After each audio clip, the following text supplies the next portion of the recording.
¿Qué tal? Buenas noches. Bienvenidos a El Último Salva a Todos. Bueno, el encuentro de hoy va a estar inspirado en aquellas personas que miran y que miran con alguna doble intención, no solamente para saciar una curiosidad y tratar de establecer un vínculo con uno de los cinco sentidos, que es la observación, sino también tratar de, en esa mirada, inspirarse para contar una historia. Realizador, director de cine, de tele, guionista, tratando de escribir palabras que puedan contar historias con esas imágenes que ve. Vamos a intentar meternos y bucear un poco en la historia de Hugo Grosso. Dos, tres, cuatro.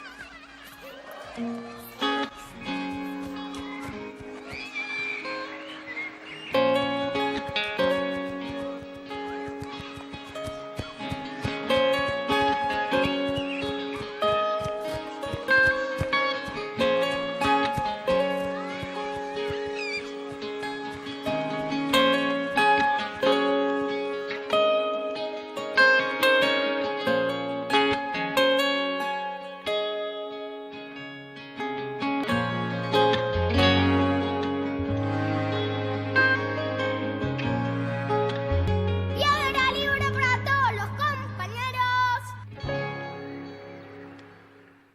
Bueno, media hora vamos a estar con Hugo Grosso. Hugo, gracias por venir. No, por favor, gracias a vos. ¿Por qué pediste mate cocido y no té? Bueno, el té tiene una ¿No te gusta el té? suerte de... No, pese a que de pequeño me decían el chino, un poco por... ¿Te acordás del chino mesiano? Yo jugaba al fútbol y como yo soy de Ñul y el chino de Central, me decían chino y yo me enojaba mucho. Ah, mira. Porque la iba de defensor y quería... Ay, ¿jugás bien? No, Ah. tenía, como dice Fontana Rosa, tenía dos problemas, la pierna izquierda y la pierna derecha. O sea, me gusta mucho el fútbol, me sigue gustando, miro mucho. ¿No jugás más? Y hasta los 50 y pico traté ¿Jugás? de ir a Sí. jugar fútbol 5 con mis amigos. Pero bueno, el té tiene que ver con que lo asocié con China y me fui un poco por las ramas, como los pajaritos. El chino grosso. El chino grosso, sí, me decían chino, tenían los ojos así más Más rasgados y el pelo a la gomina, así, entonces los ojos se marcaban más. No, y ya de adolescente avanzado, tipo 18, 19, salí de juerga, como hacíamos, Sí. y en esa época era el cinzano con hielo, ¿viste? Era una cosa así ¿Cuántos como... años tenés, Hugo? 61. 61. 61, sí. Mirá.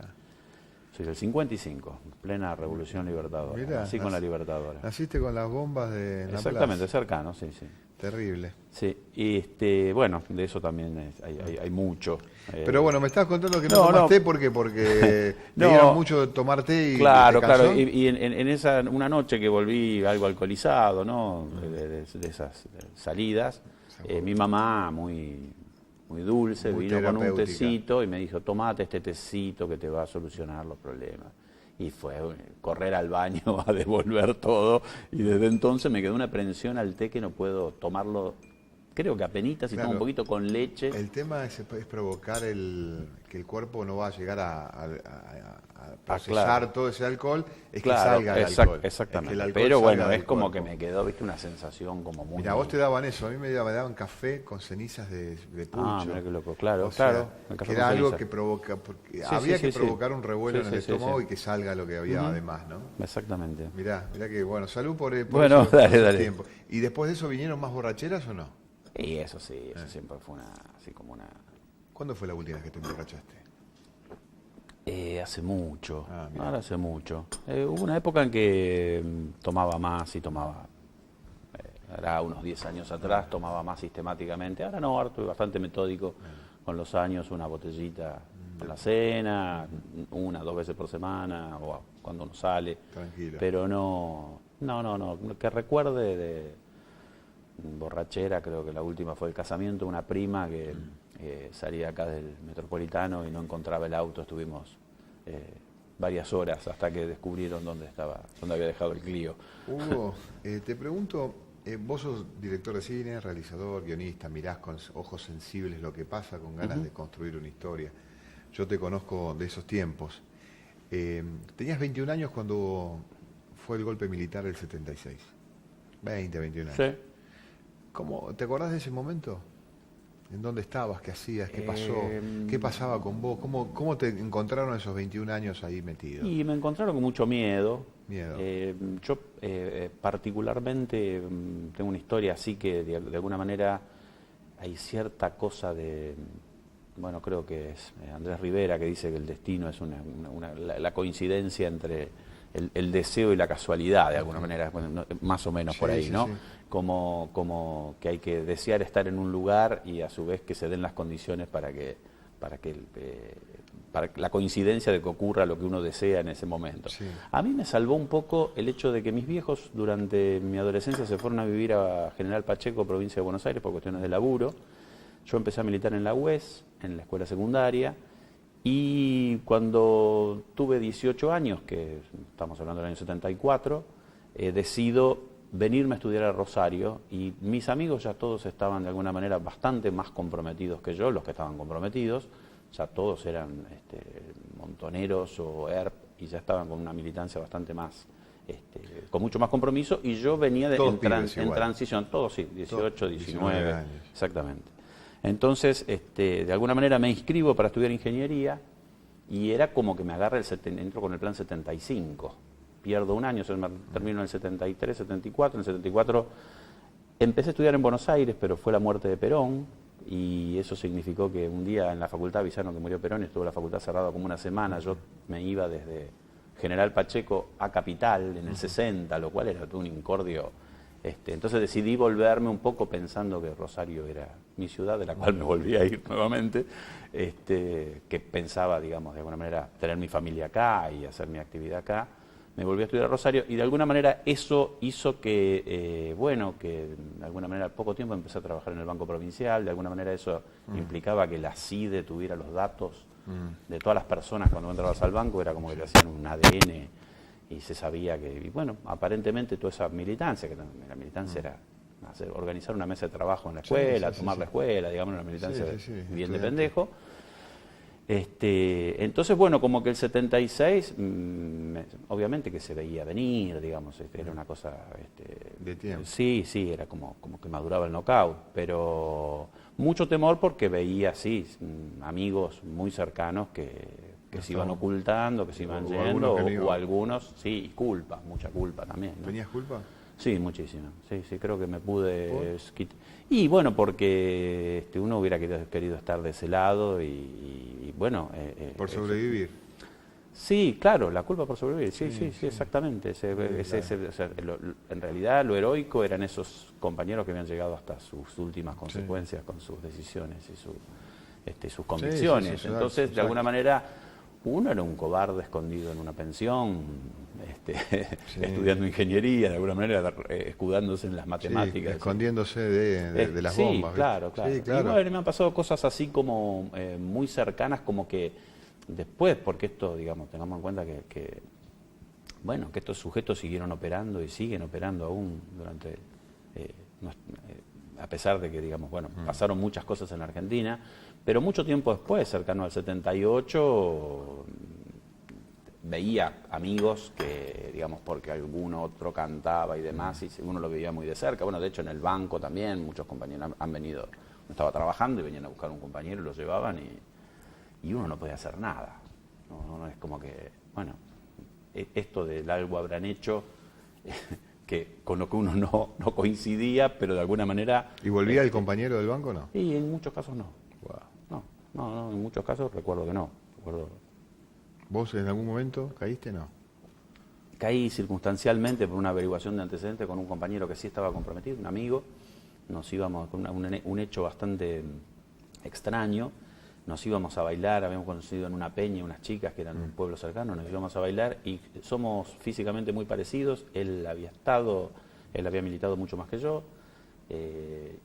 Evidentemente alguien lo había cantado y cuando nos estamos por ir, él le pide prestado el auto al hermano, o sea que no estaba en el auto que normalmente usaba y por eso lo confundieron, a mí me confundieron con él por el parecido y bueno, nos chuparon a los dos y estuve un tiempo en jefatura. Gracias a esto que vos decís de la observación y pude reconstruir que estábamos en jefatura y de alguna manera él se salva de alguna manera porque yo rápidamente me voy a avisarle a sus padres O sea, hago todo un manejo para que, por todo el temor, mi hermana me dice, no. Llamo por teléfono al negocio del padre, le digo que al día siguiente quiero ir a comprar algo, una cosa por el estilo, y conté, y bueno, y a partir de ahí se logró, digamos, establecer, porque cuando nos meten en el auto, nos encapuchan, nos tiran en un Fiat 125 color rojo, no me voy a olvidar más. ¿Te encapucharon y te metieron en Sí, no, en realidad nos tiran atrás y nos tapan con algo. Con La capucha nos la ponen cuando nos bajan en jefatura. Sí. Y esto fue en Córdoba y Ovidio Lagos, era el bar Magnum en esa época, un bar donde paraba todo el estudiantado de la zona. Y el auto quedó ahí y nos... bueno, el 125 empieza a dar vueltas, nosotros tirados en el asiento de atrás, mi amigo por supuesto que se delata porque asume y un poco de alguna manera me salva a mí, digamos, empieza a decir que conmigo no se la agarren, que era él, qué sé yo. Y ¿te acordás que calle San Lorenzo estaba cortada con una especie de parapeto ahí que lo corrían para que pasara algún auto de jefatura, pero el colectivo daba la vuelta, iba hasta Tucumán y volvía a agarrar Dorrego para seguir al centro, y eso uno lo tenía muy registrado, de ir al centro y que pasara eso de que el colectivo... Entonces cuando llegamos a un lugar, después de muchas vueltas, sentí ese caballete que se corría de hierro, y ya ahí eso me despertó la idea, el auto avanza muy pocos metros, gira a la derecha, y ahí digo, esto tiene que ser mitad de cuadra de algo. De algo. Y para cerrar un poco, yo me acuerdo de tenía unos zapatos así, tipo unas botas medio tejanas, vaqueros y botas. Me bajo y me llevo por delante, viste que jefatura tiene alrededor todo un cordoncito, que es la calle interna, pero tiene como una veredita interna que es así, y me acuerdo que me llevo eso por delante e inmediatamente me meten en una oficina. Ahí nos habían puesto capucha. No estuvieron ahí, me metieron sentado ahí, él lo llevaron al pozo. Y me tuvieron el fin de semana y me largaron el lunes diciéndome que eso era un viernes a la noche, que no dijera nada. Pero bueno, cuando saltó que trabajaba en el banco y demás, de alguna manera ya es como que estaba blanqueado. Estuve ahí haciendo como cualquier detenido, como un... Bueno, después cuando salí conté ¿Y tu amigo, ¿y tu amigo salió? Mi amigo salió, quedó a disposición del Poder Ejecutivo un tiempo, después se comió un tiempito de cana, sobre todo en el Mundial del 78, porque ahí lo trasladaron a Coronda, pero bueno, ya ahí estaba blanqueado. ¿Y sobrevivió después? Sobrevivió, sí. ¿Y lo ves ahora? Lo veo, sí. Lo veo y después de mucho tiempo, y esto cierra un poco tu pregunta de la culpa, después de mucho tiempo nos dimos el gusto juntos, de habernos encontrado, de hablar del tema, hablar un poco más del tema, y de alguna manera rendir una especie de homenaje, si se puede, a otros amigos de la barra que aún no coincidiendo del todo políticamente también estaban desaparecidos, y hacer una nota en página 2, esas cosas que se suelen hacer, pero que de alguna manera nos permitía a nosotros blanquearnos, sobre todo porque el barrio tapa y oculta, ¿no? Es el hijo de tal señora y tal señor que siempre estaba jugando a la pelota, hinchando la pelota en la calle, de pronto desapareció y nadie dijo nada. Ni nosotros nos animamos a ir a ver a los padres, no, es como... Era mucho el miedo, mucho el miedo. Era mucho el miedo y la culpa. Miedo, sí. ¿Cuándo descubriste que esa mirada que vos tenías merecía el homenaje de ser replicada? Es decir, veo algo, me inspira una historia y quiero que esa historia alguien más la vea. Lo que yo vi en algún momento o lo que yo imaginé. Lo que vos viste. ¿Cuándo aparece esa situación como una pasión tuya y como un oficio posterior? Creo que aparece hace unos meses con Balas Perdidas, que se confirma de alguna manera. Con 60 años ya. Sí, creo que ya estaba, era un momento como transitaste 60 años para que digas. Me autorizo a que puedo contar algo. Mira, en realidad yo creo que me acerqué a la actividad cinematográfica porque, claro, digamos, a mí me hubiera gustado actuar. ¿En serio? Sí, me hubiera gustado actuar. Yo cuando era muy chico tuve un accidente en esta mano, perdí dos falanges de mi dedo. Mira, mostrá. Sí. ¿Podemos mostrarla? Sí, ponela acá arriba sobre el cuaderno. Ahí. Mira, nunca me había percatado. Yo te hizo que te conozco hace mucho. Sí. Esto generó ¿Cómo fue me enganché el dedo con un anillo jugando en la calle y me arranqué el... mira, Pumpido también. Sí. Parecido a lo que pasó con Pumpido. Pero se lo volvieron a ocurre, claro, que en mi época, en esa época, me pasó a los 9 años y no existía la microcirugía, digamos. ¿Te afectó emocionalmente esa cuestión de que...? Sí, un trauma importante, sí. O sea... ¿Te lo sacaste en algún momento o todavía te da cosa todavía? Y yo creo que automáticamente tiendo, o sea, Ah, esto mira. que blanqueo acá lo hago porque te aprecio. No, porque mirá, el no, clima, no, el no, clima porque- se da. No, en general yo creo que A todos habitualmente nos lo falta algo. oculto. No sé si. Ah. Creo que también uno con los años empieza a blanquear cosas que nunca pensó que iba a Mirá. blanquear. Y bueno, se da la oportunidad y lo hago. Mirá. Posiblemente Mirá lo que- oculte menos. Pero soy consciente que durante mi adolescencia además había, no sé si te acordás, un famoso cirujano plástico de esta ciudad que hacía narices muy parecidas unas a las otras. las otras? Sí, no quiero decir el nombre. No sé si se puede decir el nombre. No, Se puede puede- decir, puede el doctor decirlo. Garré, creo que está fallecido. El papá de Silvina. Exactamente. Y nos vendió un poco, digo nos vendió en el sentido de que mis viejos también tenían el nene sin un dedo y compraron un injerto que era un engendro. Era una agenda. Y esto me llevó entre los 9 años y la adolescencia, que andaba con una cosa, un sorongo acá vendado. Ah, mirá.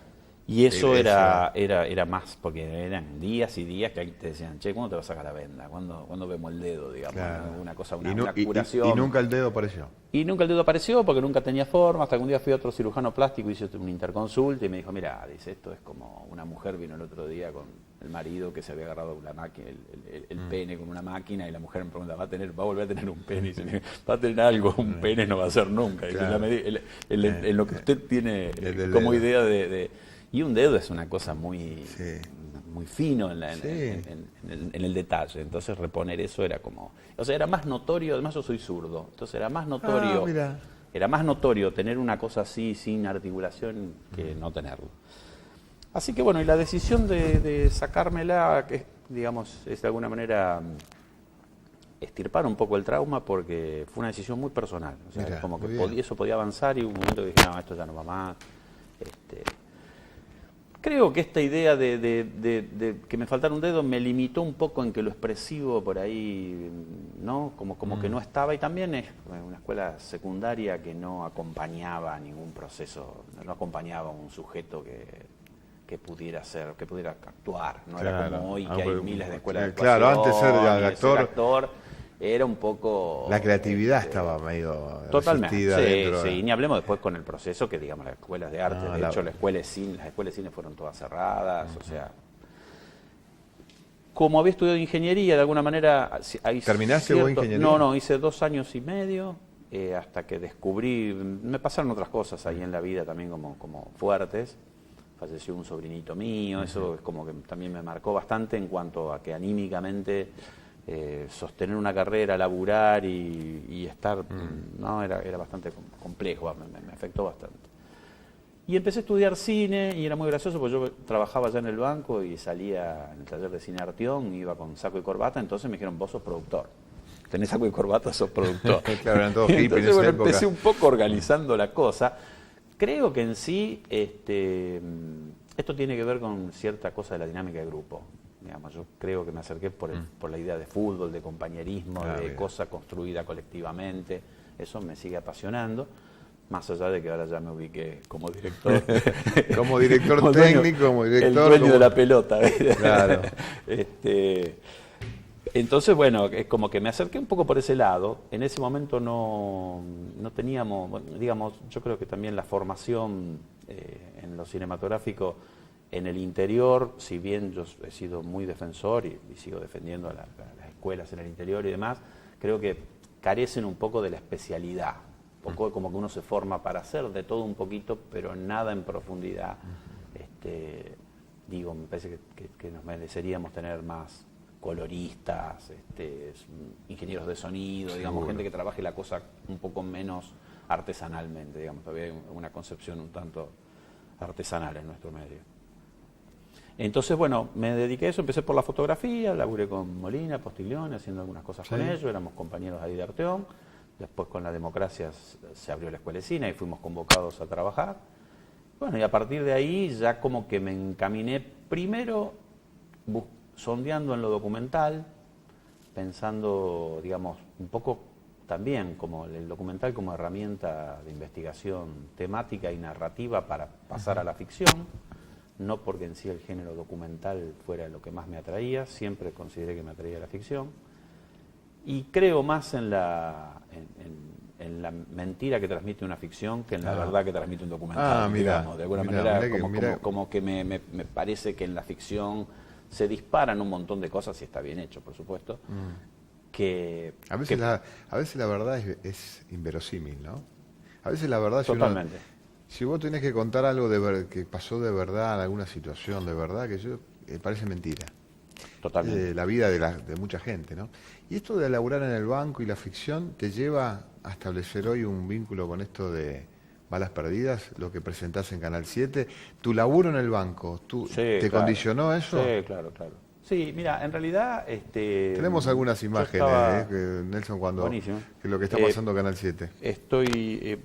Digamos, el proyecto surgió porque, bueno, yo venía de hacer algunas otras cosas y salió, estaba en los concursos de la TDA y un poco viendo la estrategia de qué nos convenía presentar, llegué a la conclusión de que había que trabajar un guión de 13 capítulos, lo cual hay que tener aliento y era algo que no había demasiado tiempo para... ¿Por qué 13?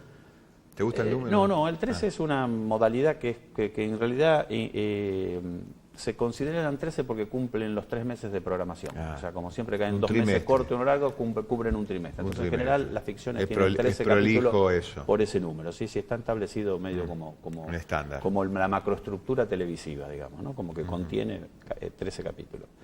Y bueno, de alguna manera... Trabajar sobre algo que conociera me permitía tenía, digamos, lo que podemos llamar la memoria a largo plazo del escritor, lo tenía ya ganado en cuanto que lo había vivido. Entonces, como que tenía información muy específica, muy del chiste, muy de lo cotidiano. Y eso realmente digamos, por el lado de esto que te digo de la investigación general.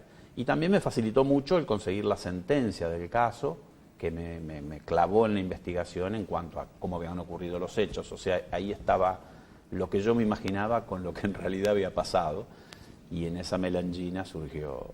¿Cómo quedó? ¿Cómo quedó todo al final? ¿Quedó como vos querías? ¿Quedó mejor? La serie en sí, yo estoy muy sorprendido. Muy sorprendido porque nunca había hecho televisión así de ficción en cuanto a sostener 13 capítulos, y la verdad que la respuesta es fantástica. Quedó muy bien, quedó, digamos, bueno, se dieron muchas cosas a favor, que es un muy buen elenco, que el elenco está, digamos, muy parejo. Yo venía laburando en la idea siempre de fusionar actores de distinta formación, de distintos estilos, de distintos orígenes. Entonces acá hay santafesinos, entrerrianos, rosarinos, porteños. Entonces la mezcla siempre me parece que enriquece.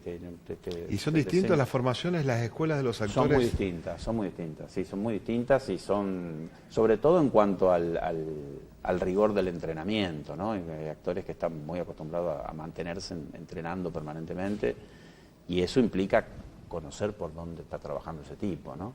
Qué nervio hay que tocar, qué cuerda hay que tocar. Estoy viendo todos los actores muy conocidos, ¿no? Son...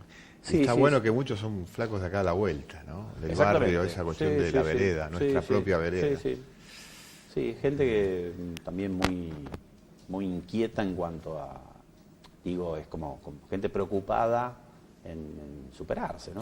Para que la gente que sepa, desde que vos empezaste a escribirla hasta que lograste que se emitiera el primer capítulo, ¿cuánto tiempo pasó? Y 2 años y medio. 2 años y medio. Sí, 3 casi. ¿Desde que empezaste a escribirla hasta...? Sí, como escribirla fueron casi 6 meses. 6 meses. O sea, pero vos ya sabías que ibas a poder hacerla. Mira, yo escribí 3 capítulos para presentarme al concurso y nos avisaron que ganamos, que habíamos quedado suplentes. Y nos presentamos en una categoría porque, bueno, yo también como me había ido a vivir a Buenos Aires, yo no quería concursar por lo regional porque me parecía que era como quitar el espacio a un compañero de Rosario. Córdoba. Entonces participé por productoras nacionales con antecedentes, que teníamos antecedentes por haber hecho un largo y un documental largo, un largo de ficción y un documental. Y entonces, bueno, claro, concursamos con Underground, con productoras 1520, con productoras grandes, que tienen muchas cosas hechas, que son las que ganaron. Ganaban 7 y quedamos 2 productoras suplentes de no sé qué cantidad de proyectos se habían presentado. Y al poco tiempo nos empezaron a comentar como que siempre se agrandaban las partidas y después los suplentes terminaban filmando también. Entonces empezamos a militar eso, de ver qué pasaba. O sea que yo escribí los tres guiones de los 3 primeros capítulos, más un poco el storyline de todos los capítulos Sí. y la sinopsis del proyecto en general. Con eso ganamos y después, bueno, cuando nos dijeron sí, se hace, pasaron 6 meses, eso se enfrió, nos dijeron sí, se hace, hubo que empezar a escribir en serio los 13 capítulos y reescribir los 3 primeros, porque en realidad se modificaron en función del todo, ¿no? Antes de... Mirá, ella es Valeria, mi productora, genia. Sí, la conozco. Divina Valeria, pero me dice que tenemos ya el final del programa. Bueno, buenísimo. Tenés que escribir una página. Te pregunto antes, Dale. ¿en el banco qué hacías? En el banco trabajé trabajé en caja de ahorros, trabajé en cuentas corrientes oficiales para los jubilados y trabajé en microfilmación. Bien. Que eso... ¿Te tentó alguna vez quedarte con plata del banco? No, el banco para mí fue una escuela de formación en cuanto Es decir, a cierta cosa ética. No, hay por decir, esta plata no es de nadie. ¿En qué banco era? Provincial. El Banco Provincial de Santa Fe. Mirá, mi viejo laburó toda la vida ahí. Claro, también. claro, sí, Llevar un par de valijas, ¿no? Sí, tampoco juzgo demasiado pero al es que un lo chi- hicieron. es un chiste ahí recurrente entre el empleado bancario. Claro, lo que pasa es que también, digamos, el banco también tiene un mecanismo de autoprotección que es no difundir a quien se queda con algo porque es desprestigio para el banco. Si uno, ¿quién va a poner plata en un banco? ¿Hay mucho robo y no se denuncia? Y sí, en general, no digo, no estoy en condiciones de afirmarlo hoy, pero Sí. en general hay como una cultura de eso. Y bueno, si me quedo con algo no va a pasar nada porque... El faltante, claro. Claro, es más desprestigio. La gran Fendrich. La gran Fendrich, claro. Sí, sí. No, la verdad que no. Cuanto mucho creo que me pude haber quedado con algún... Sí me quedé con un escudo de madera del Banco Provincial cuando se privatizó, que todavía está en la claro. asociación bancaria como recuerdo. ¿Cuándo te fuiste? Cuando En se el priva- 91. Cuando en se el 91, privatizó. sí. Bueno, tenés una página, vamos a escuchar Bueno, seguramente. voy a ser breve, ¿no? Tengo una frasecita. No, ponés lo que quieras. Si querés escribir el inicio de la frase de tu próximo guión, esto se puede ver todos los lunes, ¿no? Justo coincidimos hoy. Justo, mira, nos toca un zurdo. Nelson, al director le digo a Ale, ¿no? Nos toca un zurdo que justo no le preguntamos eso.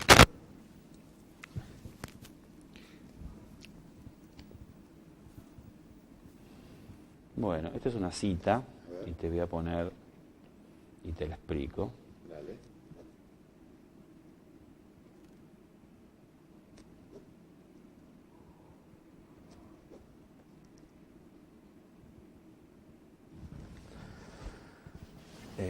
Dice, lo verdaderamente importante no está en el puerto, sino en el viaje.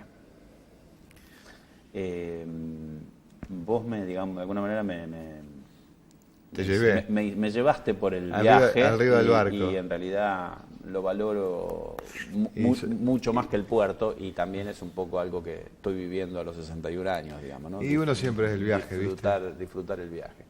Y la cita es de Paulo Freire originalmente, en un documental que yo hice sobre Fernando Birri, quizás no donde comienza el Sí. camino.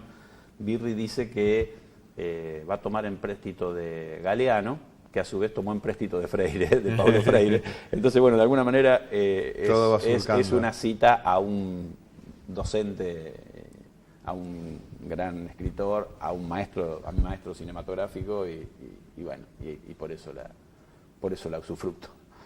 Hugo, es un gusto grande de haberte tenido aquí. Hablando de otras cosas, pues sabemos que te estuviste promocionando mucho Balas Perdidas, pero queríamos ver los cimientos y parte de tus Buenísimo. raíces, ¿eh? Es un gusto, gracias. Gracias por venir. Por favor. 1, 2, 3, 4, 5,